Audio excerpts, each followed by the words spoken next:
Well, hello, everybody. This is James Gailliard. Welcome to the James Gailliard Show on Choice 92.1 FM. I come to you every Monday from 5 to 6, and from now to Election Day, we're talking straight politics. And I have such a special guest today in studio. One of the things I promised you was I'm going to bring you thought leaders and influencers and shakers and people that we need to know in North Carolina. And I got to tell you, I was telling some of my friends who was coming, and like their face lit all up, and they were like, what? So she like already has celebrity status. U.S. Senator from California, Laphonza Butler, welcome to Rocky Mount. Welcome to Word Tabernacle. Welcome to the show. Thank you so much for having me. Excited to be here. You know, people think so highly of you, and I can see why. You have such a positive personality that just exudes. And so I want to jump right to it. Most people in North Carolina, they do not know Senator Laphonza Butler. So give us the Cliff Notes version of who you are. Sure. I am a daughter of the South, born and raised in Magnolia, Mississippi, a proud graduate of historically black college, Jackson State University. Spent about 20 years working in the labor movement. I worked for working men and women across this country and indeed around the world, winding up in California, where I met Vice President Harris probably 15 years ago. I left the labor movement as the president of the largest union in California, the second largest union in the country, at the age of 39. Only because I decided I didn't want to be doing it when I turned 40. And I, have had a circuitous career working in corporate America, working for women in politics, to being appointed only the third black woman to be in the United States Senate. Yeah. That is the Cliff Notes version. I have a 10-year-old daughter who is, I think, probably one of the smartest people I know, who teach me every single day. Look, I amen to that. I'm a dad. I'm an empty nester now. So our youngest is off to NC State. Everyone else is either graduated or will graduate this year. So I get how special the children are. Since you mentioned labor. Yeah. And since North Carolina is a, quote, right-to-work state, talk a little bit about the labor movement and why you feel it's so important in a place like North Carolina where we, quote-unquote, are right to work and we don't have unions. Yeah, I appreciate the question a ton, because for me, growing up in Mississippi, also a right-to-work state, it's not as if unions or the labor movement was my frame for social justice. That, for me, on the campus of Jackson State University, where so much of the history of the civil rights movement took place, my frame for justice was always that. But the essence of the civil rights movement, as was taught by my professors, is choosing to do hard things together. And today, in pursuit of justice, one of the most powerful tools we have to choose to do hard things together is the labor movement. Workers every single day choosing to together make changes not only in their workplaces, but build organizations strong enough to make changes in their community. And so to me, even in and especially in places that are right-to-work states, means to me that there is the power to choose to do hard things. It makes it even more important. And so workers in North Carolina who have chosen to form a union, like workers at Smithfield, who just a few years ago, after many years of battling, got the opportunity to form their union and make change not only in their workplace but in their communities, to learn about the power that they have together to make things different. And to me, like, it is these are the kinds of states that we need to be fighting in more and more, particularly as a labor movement, but most importantly as people just in pursuit of that place called justice. Yeah, and that's so good, because I'm a son of a father who was in a union, and so my mother was not in a union. She was a factory worker. My dad worked for Reading Railroad, and he was in the union. And I saw the massive difference in their pay scales, the massive difference in what their retirements looked like. Yeah. My mother wound up my father passed away first, so she wound up very comfortable in her retirement post my father's passing, because of the union movement on the he railroad probably had workers. a pension. He had a great pension. Yeah. He had a great pension. And he worked hard his whole life, so much to the point, Senator, that the only holiday my father took was Labor Day. Like he'd work Christmas, Thanksgiving, it didn't matter. But he would always say, Labor Day is the only day the working man has. And like he would double down on that thing. And it's crazy because to this day, like I'm a big have a big picnic cookout on Labor Day because of my dad and seeing the movement of unions and how they help grow, particularly the black middle class. In ways that I don't think would have happened voluntarily. Pastor, it's so important that you're making that point because, I think about my own story, my own journey, and it's probably true for so many families, that black middle-class families around the country. So many black families' lives changed when their parents or grandparents were able to either get in a union, railroad, or factory job, or they were able to get a union government job, whether it's working for the post office, working for the state, working for the city. I can think about how my aunt's life changed when she got her first union job in Colorado. Or my sister, whose life fundamentally shifted. She got her first job working for the United States Postal Service. Union jobs with pensions, with health care. And, talk about places where you really get to answering this question that so many young people are talking about now, and that's wage equity. Pay equity. You want to be in an environment where women are paid as much as the men. Be in a union environment. Right. And so to me, it is one of the more consistent economic equalizers in our community is the power of being in a union. Yeah, I could not agree more. For those of you just tuning, this is James Gailliard. We're live on Choice 92.1 FM, and I am recording here an interview with U.S. Senator Laphonza Butler, who is taking time out to help North Carolina get the vote out. Senator, why are you in North Carolina? Because the 2024 outcomes in November are going to be determinative by folks who get out and vote this November in North Carolina.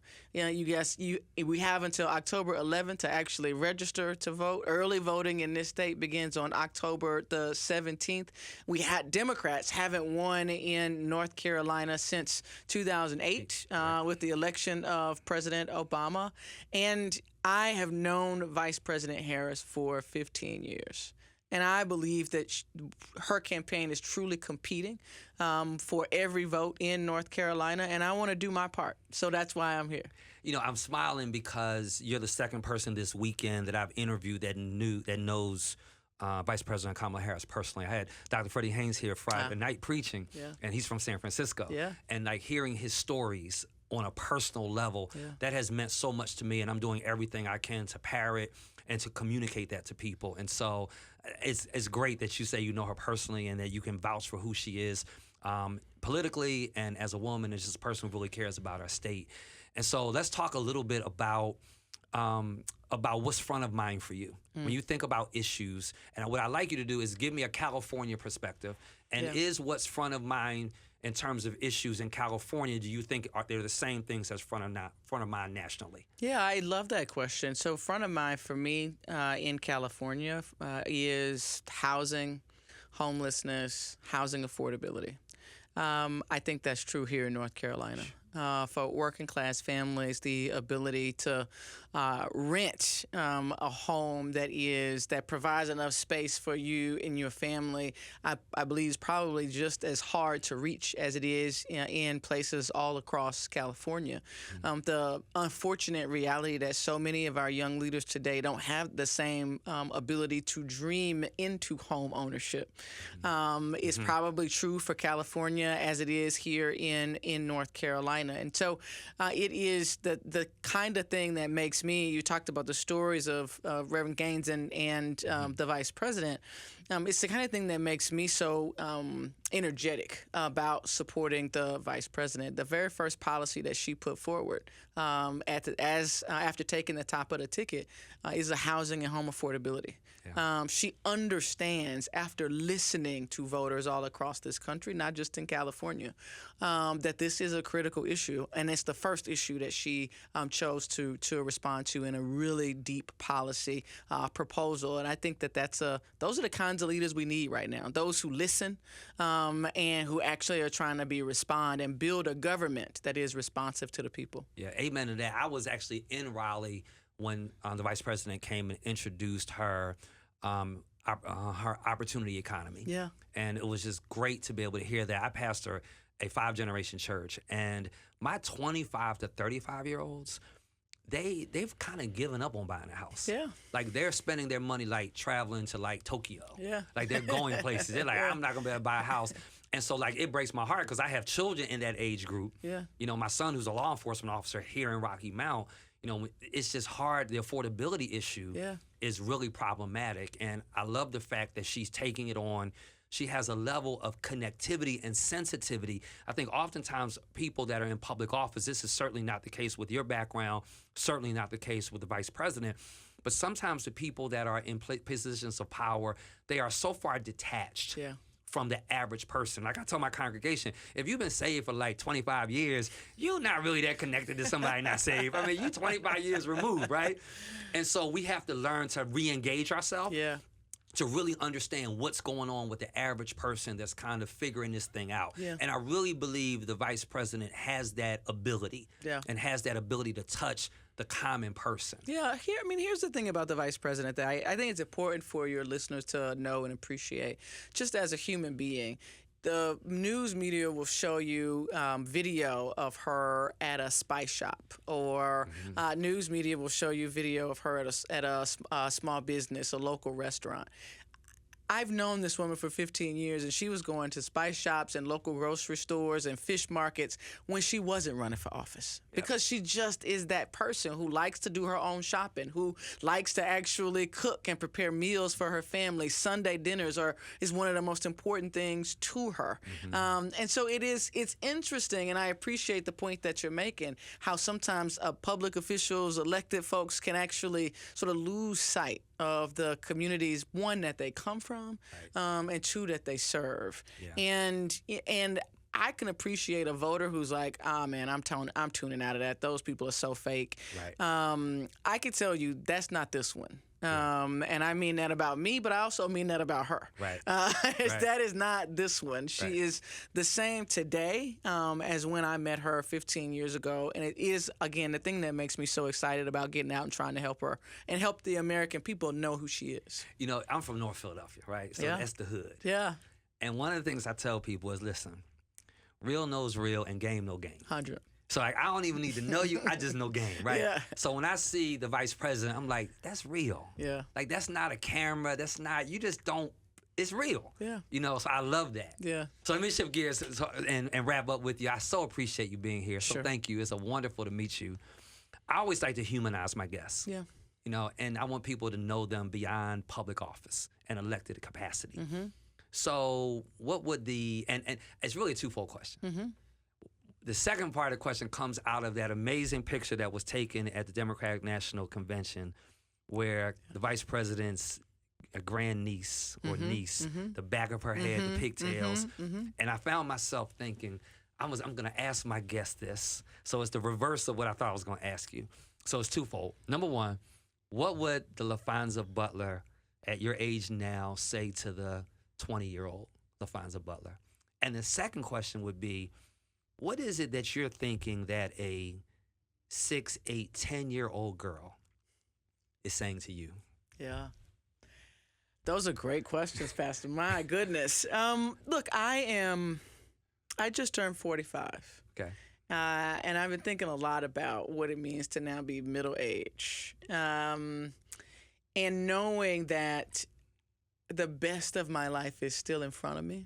And the greatest contributions that I will make, I know, are just a few years ahead. And so as I think about my 20-year-old self, a junior on the campus of Jackson State University, trying to figure out how to be a senior and live out in the world, I would tell myself to be strong and do the work. Okay.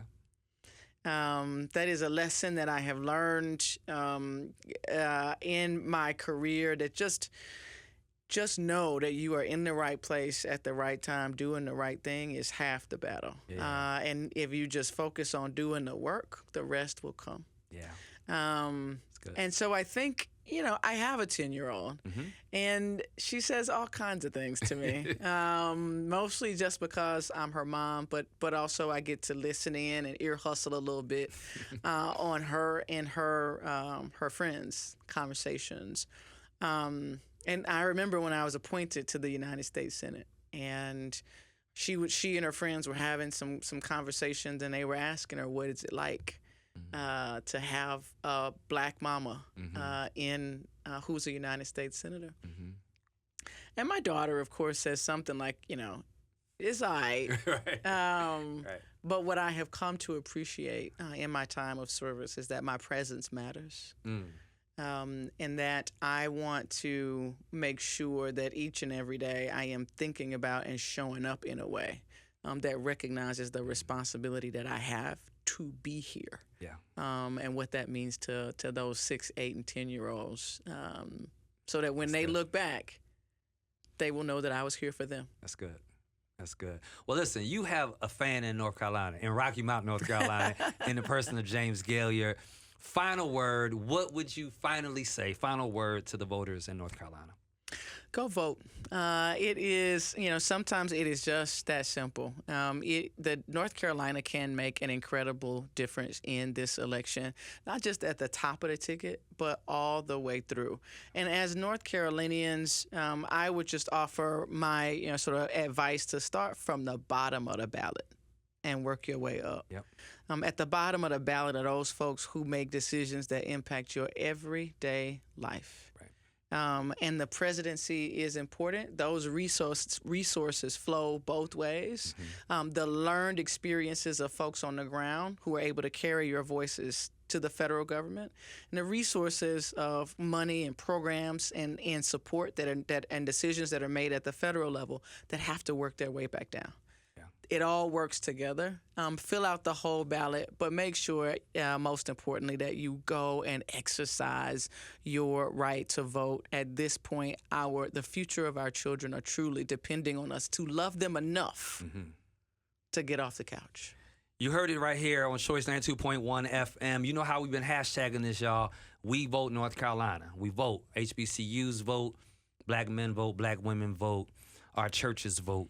Every element, every sector of our society votes. We're going to take a break. I've been in studio with U.S. Senator Laphonza Butler from California, a star in our party and a star in our nation. Get to know her. What's your social media handles? Laphonza B, at Laphonza B on Instagram. You heard it. Make sure you follow her because she's doing some good stuff. We're going to pay some bills. We'll be right back.